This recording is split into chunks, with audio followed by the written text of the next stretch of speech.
Fresh attacks have been launched by both Israel and Iran as the hostilities intensify between the two countries. The US president is urging the two nations to make a deal, and it's being reported by Reuters and the Associated Press that Donald Trump vetoed an Israeli plan to kill Iran's supreme leader, Ayatollah Ali Khamenei.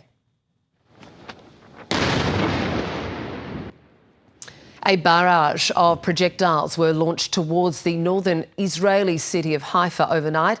Paramedics rushed to the scene where several buildings were hit and cars left burning in the streets. It happened moments after Iran's armed forces had told residents to leave vital areas for their safety. Iran's president has warned his country will respond to any further Israeli aggression. We are by no means seeking to expand the war. But naturally, as our army, the Iranian Revolutionary Guard, and our dear people have shown, appropriate responses have been given so far. The more they try to escalate, naturally, the responses will become tougher and more severe. More innocent people may lose their lives. Israel says it carried out a wave of strikes against Iran's weapons production capabilities. The Israeli military has released footage it says shows a strike in Tehran. Iran's Tasnim news agency has confirmed the intelligence chief of the Revolutionary Guard and his deputy have been killed. The Israeli Prime Minister Benjamin Netanyahu says the operation is ongoing. Our wonderful pilots are above Tehran. Tehran is burning. But we are aiming not at civilians, even though we told them to evacuate. And they are evacuating. Massive evacuation. It's happening now. You don't hear of it because the Iranians are hiding it. But this is what is happening. But they, in contrast, they attack and bomb our civilians. We, of course, operate differently.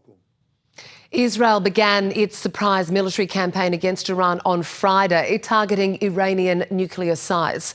Iranian state media is reporting at least 220 people have been killed in the Israeli strikes, with the majority civilians. There are long lines at petrol stations across Tehran as people try to get out of harm's way. People are worried, and most of the petrol stations are crowded because people are planning to get out of the city. People are certainly worried. It's not a good situation. We don't have access to a shelter. There are no shelters in the whole city. I don't think there are any places people can go to in an emergency.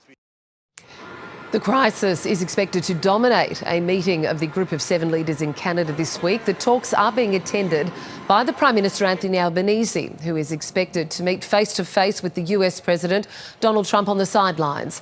G7 leaders are hopeful talks will help ease tensions in the Middle East. We continue to call for de-escalation and the resumption of talks. Yesterday, I was able to speak with the president of Iran, and I called for talks to resume as soon as possible. This is also what I said in my exchange with President Trump. So we will have the opportunity in a few hours to come back to this with the G7 leaders.